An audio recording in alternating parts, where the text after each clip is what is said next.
So you want to get a bunch of gear and a bunch of money and whatever else they may have at the St. Lawrence Company, and you're not in the St. Lawrence Company, and you need to know how to get into their fort and grab everything from the St. Lawrence Company. I bet you right now there's actually like at least 20 SLC watching this video. I don't understand.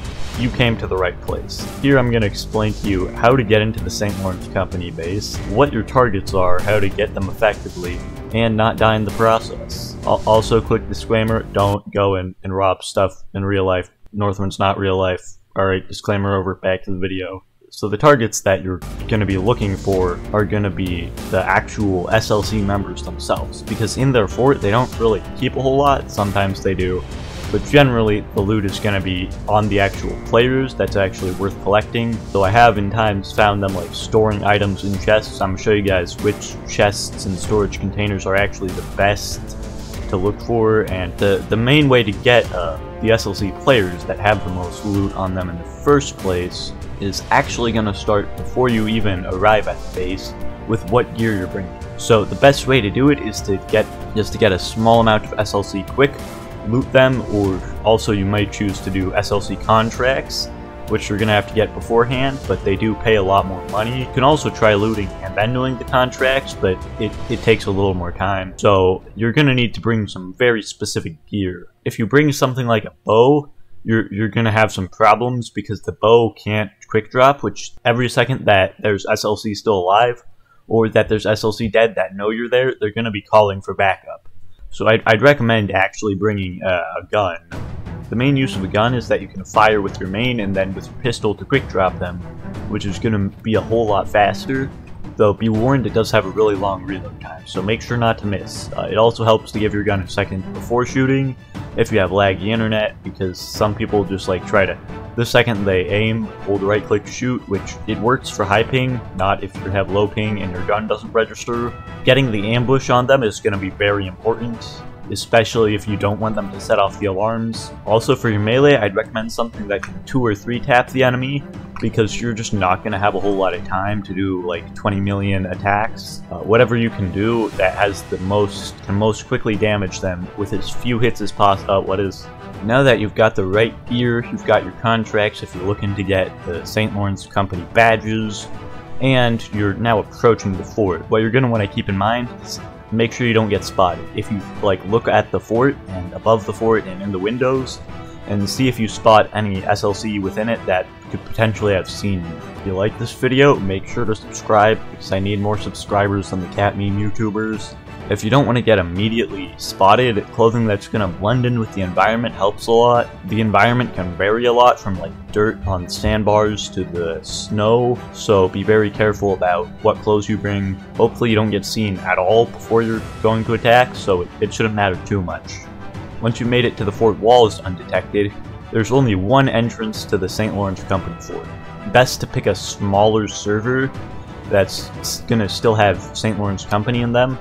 There's also a lot of different things you can check about it. At the end of the day, you're going to have to go through this one choke point either way, so I'd recommend trying to do it and then immediately hiding behind one of the tents or something. You can also just rush to the exits around it, and you can run around the fort if you need to wait off some heat from people that saw you on a failed entry. You can also actually see through the fort.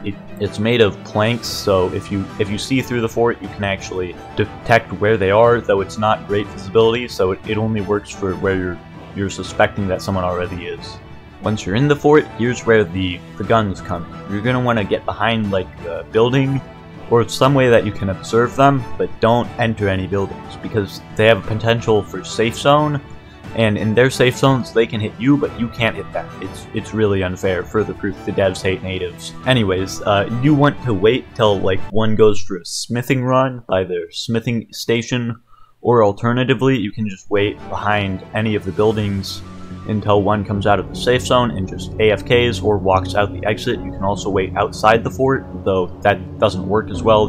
Generally, a St. Lawrence Company member picked out, I'd recommend not picking out more than 2. I really wouldn't even recommend picking out 2 at a time unless you're like a really strong PvP player and you're willing to do this pretty quickly.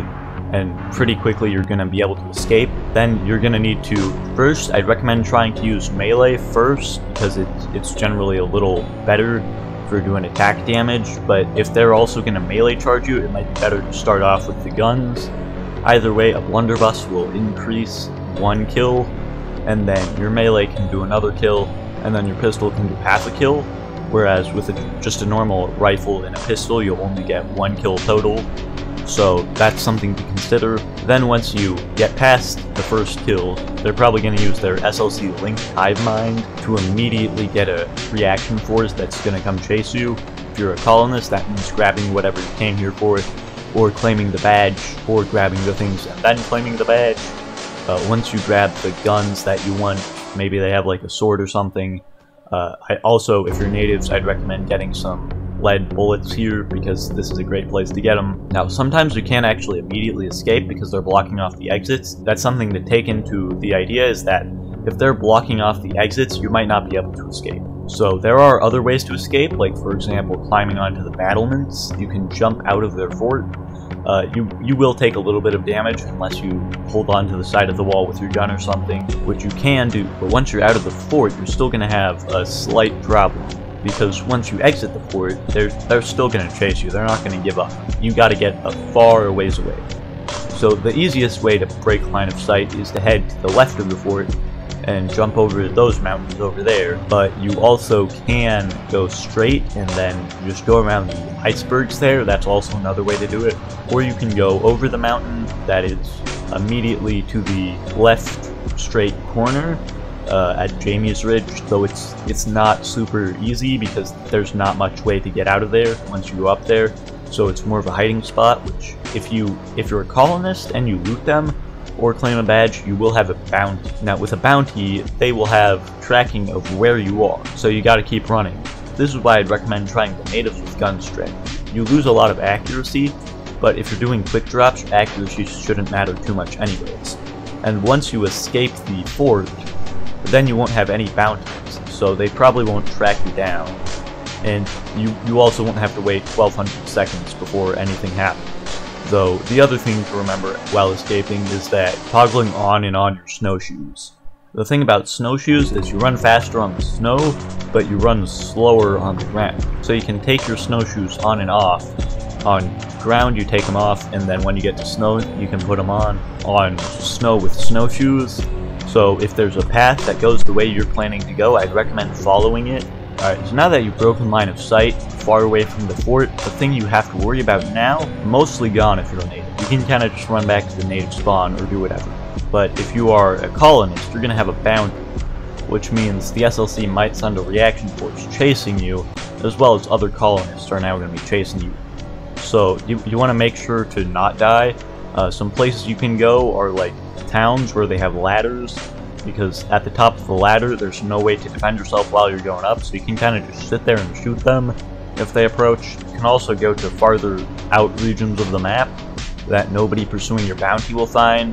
It's up to you generally. If you like this video, make sure to subscribe, because I need more subscribers than the cat meme YouTubers.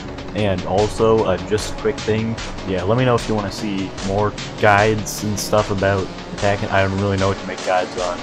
Or just you want to see actual battles, let me know. Alright, goodbye.